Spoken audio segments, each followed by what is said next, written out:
Cubase 8.5 introduces several new features for music composition. If you're used to a particular nomenclature, trying to sight-read another chord notation system can be like learning another language. Cubase 8.5 solves this problem by providing you with the ability to create your own custom chord symbols. So if you prefer to display C9 as C add 9, you can do it. To get started, open Preferences and navigate to the Event Display and then Chords. This new section at the bottom of the window is called Custom Chord Symbols, and it lets you modify the chord symbols to suit your personal style. Here are the basic steps to create your own representation for specific chords. Click the Add button to create a new custom chord.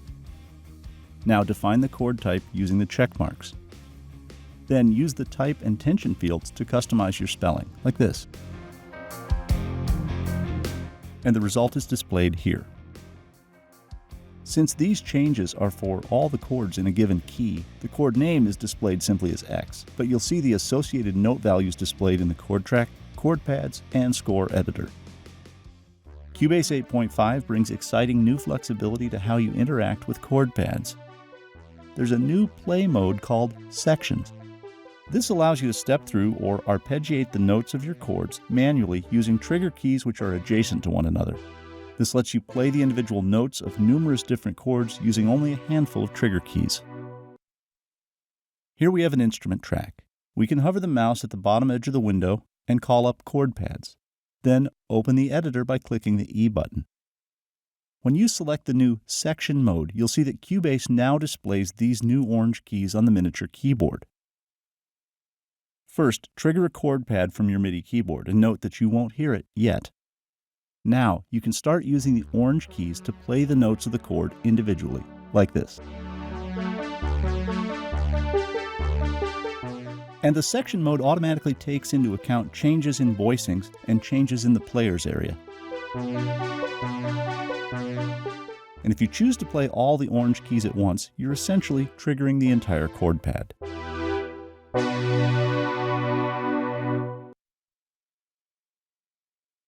You can even add more variety by adding voicing, tension, and transposition to the remote keys as well. And of course, you have full control to assign the remote keys to any area of your MIDI keyboard. This means you can use whichever play mode best suits your musical style.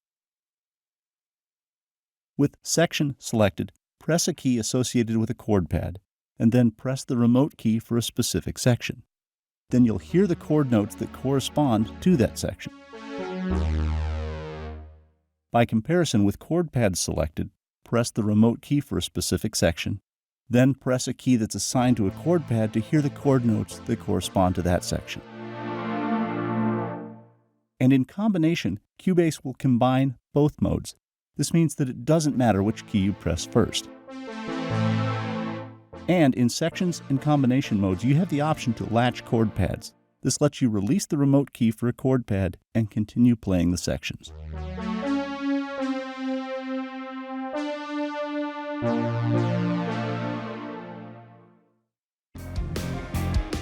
And you now have the ability to control how overlapping notes are handled here.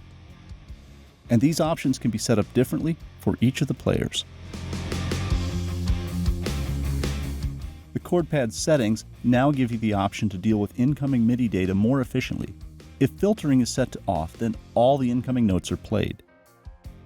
But if you select the option for From MIDI Through, any incoming MIDI data which doesn't trigger a pad or a remote key is filtered out and stopped. Conversely, if you select From Chord Pads, then just the trigger notes are filtered out and everything else is played. This flexibility lets you rapidly reconfigure how your rig responds, both in the studio or when playing live. Upgrade to Cubase Pro 8.5 today for even more efficiency.